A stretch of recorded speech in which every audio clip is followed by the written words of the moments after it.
Let's talk about poo. Oh boy. So again, if you're at all concerned that there are medical issues here, they're preventing this from happening, go to the doctor. There are some bowel disorders that sometimes kids have, Hirschsprung disease and other kinds of bowel disorders. Some kids have chronic diarrhea, some kids have chronic constipation. I mean, you need to find out if there's something medically wrong that's, an enlarged bowel or a weak sphincter or whatever that's going to make this not possible. So that's the first getting ready thing. Second getting ready thing is diet. I'm sorry, but there has to be enough fiber in the kid's diet, right? So for some of you, you're going to have to deal with diet before you deal with bowel training, right? There has to be enough fiber and enough liquid in the diet to create soft poop. If there's not enough liquid, I'm assuming, I didn't say this, I probably should have a long time ago in the getting ready part. We're talking about kids who are drinking regularly throughout the day, liquid, right? We're not talking about the kid who occasionally has a sip of something, right? So you want there to be enough liquid. In Katie's method, the kid is drinking constantly, right? So she'll talk about that this afternoon. I don't care about constantly, but you want there to be enough liquid so that there's enough urine to pee on a pretty regular basis. By the same token, if there's not enough liquid, you're going to have hard stool. Hard stool is painful stool to push out, right? If you don't have enough fiber, you're not going to have soft poop. You're going to have hard poop. Right? And hard poop, nobody wants to push out. So you've got to make sure that there's enough fiber, fruits, veggies, grains, bran. Bran is your best friend, BFF. Lots of liquid. Apple, pear, prune, and apricot juice are your best friends. They're the least binding and the most sort of deconstipating. White foods are, if you've got a kid who's marginally constipated, white foods are the kiss of death. Right? So white rice, pasta, white bread, fried foods, bananas, milk, dairy products, those are binding, right? If you've got a kid who's got a constipation problem, you don't want to eliminate those necessarily from the diet, but they're binding, right? Sometimes constipation can be a sign of lactose intolerance. So if you've really got a constipation problem, you might want to try soy milk. Again, I'm not a dietitian. I'm not going to give you lots of advice about this, but if constipation especially is an issue, you need to see somebody and make sure that the diet is what it needs to be. I've given you a website that is the website to the Kellogg's company, and they have tons and tons and tons of kid-friendly bran foods. Food that you can hide bran in so your kid doesn't know that he's eating bran. Cookies, muffins, yada, yada, yada, yada, right? Like you've got to deal with diet issues if constipation's a problem especially. Because no kid is going to want to poop anywhere, but least of all in a new place if it's painful, right? Well, we can talk about that more this afternoon if you want, but so again, think about diet as an issue. Again, we've got two phases. We got your trip training, you got your self-initiation training. As I said, in my experience, about 50% of the time, honestly, 50% of the time, as you're doing the pee training, you also get the poo. Especially if the kid is drinking a lot, right? Because, it's very hard, not to put too fine a point on it, but it's very hard to sit on a toilet with a full bladder and pee and not poop if you also have to poop. Right? Right? So it kind of comes out sometimes, which is cool. But if not, then we need to deal with it, right? So again, by the end of phase 3, he can poop when he's taken to the toilet by you. Again, it's all on you.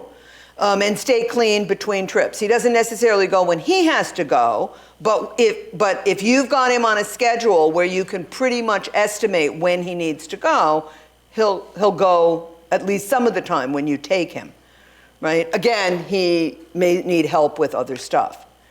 So this is not as easy mathematically as P training, where you can actually figure out interval lengths.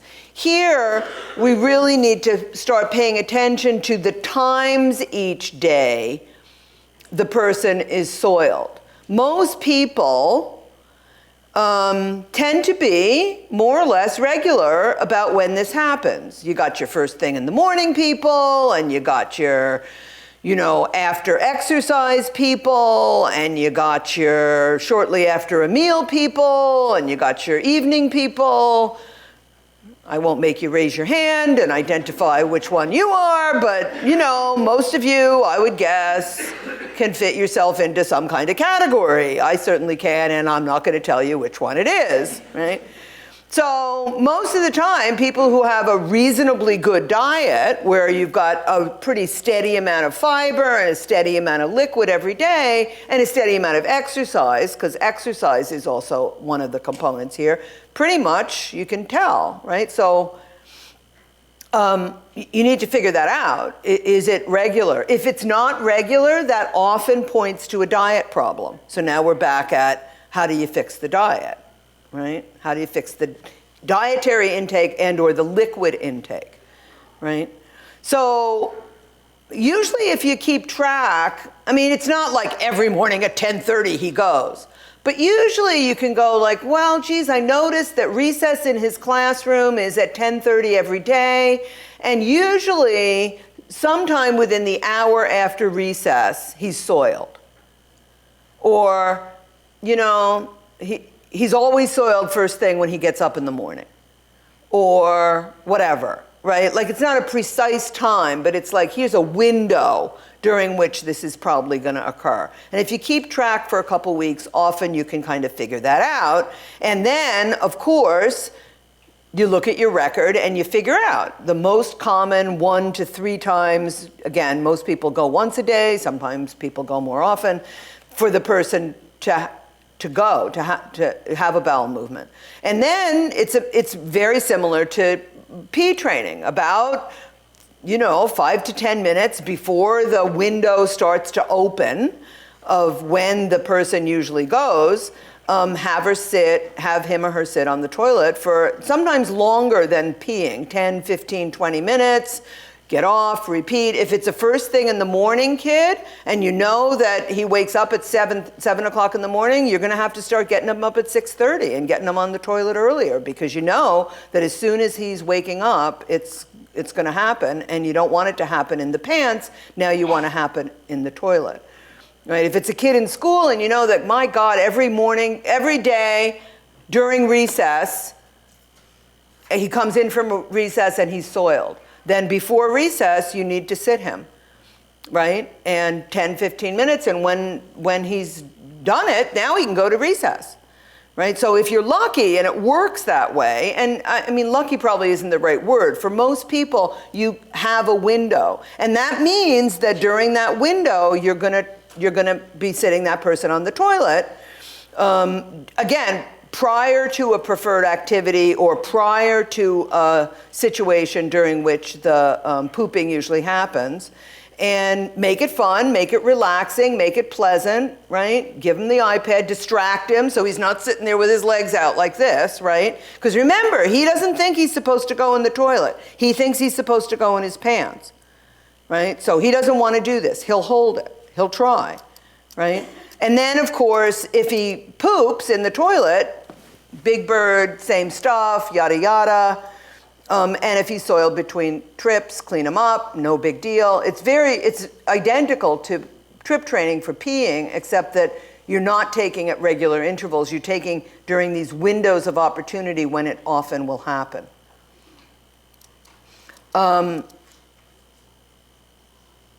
Again, we're doing that till we've got 90 to 100% clean in the toilet for a couple weeks, and then we move to phase 4, which is the self-initiation training, which again parallels self-initiation training for peeing.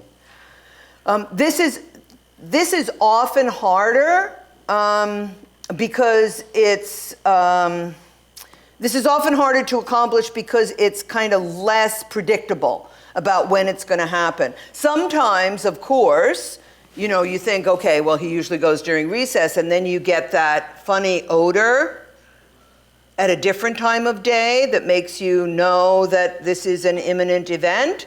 Don't ask, just go, right? You, like, pay attention, use all of your senses, all of your senses, right? And if you start smelling like it might be imminent, then don't ask, just go. And again, you want to build the association between fabulous things and pooping in the toilet. Fabulous things and pooping in the toilet. So if you can make it happen, or catch it, if you will, a few times, you're often over the hump. But it's those first couple times that are the trickiest, right? So even if you catch it mid-poop, like you realize, oh, he's got that look on his face, oh my God, he's going, whip him to the toilet, catch the rest of it there, make Big Bird come, right? Like, that's okay if he started here and finishes there, right? Right? And, you know, people go, well, should we admire it after it's all over with? I don't know. I think that's up to you. Some people think admiring it is a good thing. Some people find that really gross. I don't, you know, whatever, right? It depends upon the kid too, right? Like, some kids will be reinforced by admiring what they've just done. You can't admire pee as well as you can admire poo. It's up to you, right? And then there's all the wiping stuff too. Don't forget to teach wiping, right? I suggested people to use those baby wet wipes in the beginning, because they're, you get a better wipe, right? And of course, you've got to have gloves on to do hand-over-hand prompting, but you've got to get the wiping in from the outside. The wiping could take a long time to teach well, so you want to start early with the wiping, right? Because ultimately, you don't have an independent toileter unless you've got the wiping happening, right? And that's, I mean, I know it's kind of yucky to talk about, but I mean, let's be real. You've got to be able to clean yourself reasonably well. And then bowel self-initiation is pretty much, again, parallel to the other. Many people will start to do this on their own. Again, they'll start to grab themselves. You get a facial grimace. They'll start passing gas. I mean, you have a bit of odor, which is okay. If any of those things occur, again, don't ask, just go. Oh, time to poo, time to go to the bathroom, whatever. And then reinforce, reinforce, reinforce, reinforce, right? Again, if you're getting signals, now you're really trip trained. As long as you take him at certain times, you can pretty much predict at least once a day he'll go, right? Now, for during self-initiation, you get the signal, like you smell a little bit of gas, or but the person isn't initiating him or herself. Gradually move the person toward the bathroom, right? Like, it may be like, oh, I can see that this is imminent. Rather than say go, just kind of, stroll to the bathroom door and hang out, and kind of hint that maybe they should go in there. Again, the less speech you use to signal it's time to go, the more you use kind of body language and gestures, the easier it will be to fade out those prompts at the end of the day, right? If we're only using speech, then people become dependent on us telling them what to do. They never have to think for themselves, right? Again, don't ask, just gently suggest. Again, you may get soiling. If you've had good trip training, you may get soiling for the first couple days. If the whole thing falls apart, you went too fast. Again, I feel like I'm repeating myself, but it's identical to self-initiation training for peeing here. So pooping is always trickier. I mean, I totally get that. Let me give you a chance to ask some more questions about that, and then we'll break for lunch. Yep. Just a comment, actually. I know that there's a lot of individuals with autism that are doing the gluten-free diet, Mm-hmm. and in which case a lot of fiber has gluten in it. So there is a product called Inulin. What's it called? Inulin. It's Spell it. INULIN. So this is for people on gluten-free diets. You want to make sure that that's the ingredient. INULIN, inulin. Yeah, it's a liquid, so clearly fiber or simply clear, and you just pour it into drinks, and it will do the same thing. So it's liquid fiber. Yeah. Okay. So it's gluten-free. Yeah, because the gluten-free thing is tricky because you're fiber restricted in some ways around the typical things, but inulin is liquid fiber for people. It's gluten-free and it creates fiber. Aspect for anybody that. And what does it taste like? It's not that bad. You can pour it right into water, and it's pretty much, it's not. Where do you get it? Inulin. You can get Shoppers Drug Mart will hold clearly fiber.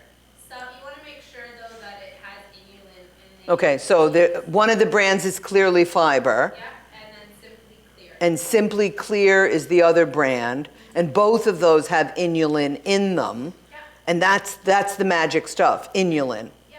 Okay, good, thank you. Great, thank you. Any other tidbits to offer? Yeah. I sometimes get the impression that my son is so used to pooping standing in a toilet that he has success on the toilet on and off. But sometimes, like when he runs, I will catch him and he'll take himself occasionally at home, but he'll do it standing So he'll stand where? above the toilet in position. Like on the toilet? No, he's not sitting down on the toilet. I just feel like he doesn't understand how to bear down properly because he's just been standing. So he kind of crouches by the toilet and will poop in the toilet. Well, Occasionally, it's hit or miss. Yeah. I've often felt like that's kind of a little bit of a hindrance for us also. yeah, well, you know, it's funny when you think about toilets.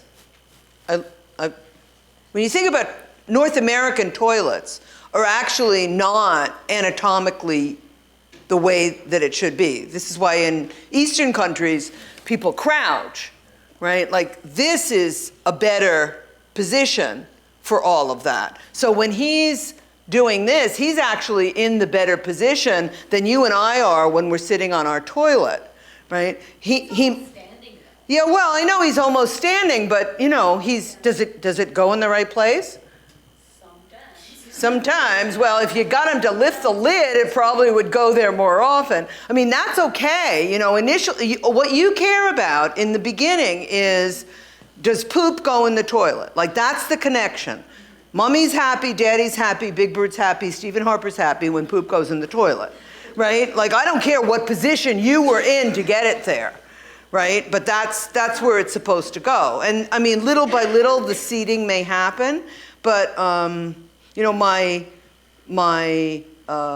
students who are foreign students who are here from China, from Korea, from Japan, tell me the toilet training is much easier in those countries in many ways because the way that the toilets are structured is actually more anatomically friendly. So we're asking kids to do something here in North America that's a little bit odd. Yeah, just in terms of the training, I can't get him to go and just sit. Well, but I wouldn't, that's what I'm saying, I wouldn't worry about sitting, right? If he's more comfortable doing it this way, then at the magic times, have him crouch for now, right? I mean, at the end of the day, he's gonna be in a room, a stall in a public place, or hopefully a bathroom in your house with the door closed. Who knows what he's doing in there? As long as it's going in the right place, you don't care what his physical position is while he's doing it. So if right now he's more comfortable doing it this way, right? No, yeah, I agree. It's the whole with bringing him in. I have a challenge getting him into the washroom, and if he doesn't need to go right that second, he won't even. Let's take 2 seconds. Done. And it's hard to keep him and distract him there in that position, right? If I wanted to stay there for 5 minutes to see. So is he P trained? At home, he is He's completely P trained. 90%. Phase 1 P trained or phase 2 P trained? Phase 2. Phase 2, so he'll go when he needs to go. Yeah, he'll take himself. So when is he soiled? With poop. I know, but If you take him and he doesn't need to go, so Sometimes he'll go 5 minutes later in his underwear at home. Like the signs will come, we'll go to the washroom, no, he doesn't want to go, and then he'll go somewhere else and stand and do it in his underwear. right, because that's what he thinks he's supposed to do. Well, he's had successes in the toilet. Yeah, I know, but you haven't reinforced him enough, have you? Probably. I don't say that to blame you. I really don't. But that's the big thing that people don't do. People go, oh, look, he pooed in the toilet. I'm a lucky person. Good for you, honey. Really? That's not, right? So that's okay. The good thing is you know what the problem is, or at least one of the problems now. So if occasionally he poops in the toilet in his little crouchy position, what are you going to do next time? Big party. Right? And you're going to be ready for that, like really big party, right? Because that's the thing that cements this for the kids is the big party, the reaction, the, oh my God, how do I get that to happen again? Right? How do I get that to happen again? How do I make mommy that happy? And how do I get access to those treats that are not accessible to me at any other time? How do I get that to happen again? Right?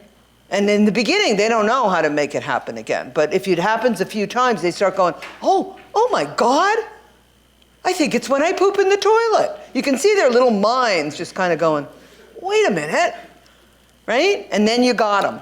Then you got them, right? So it's the reinforcement that's so important, right? And this is great that sometimes he does it because you've got opportunities to reinforce. As much as you need to give him opportunities to poop in the toilet, pooping in the toilet gives you opportunities to reinforce. I can't even begin to tell you how important that is. Are you starting to get that message? Starting to get tired of me saying this?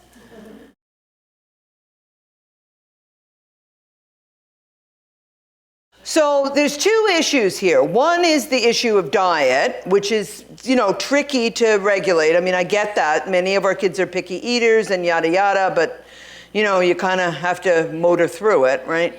But the other is about liquid intake, right? He has a lot, but maybe more. So how often does he pee?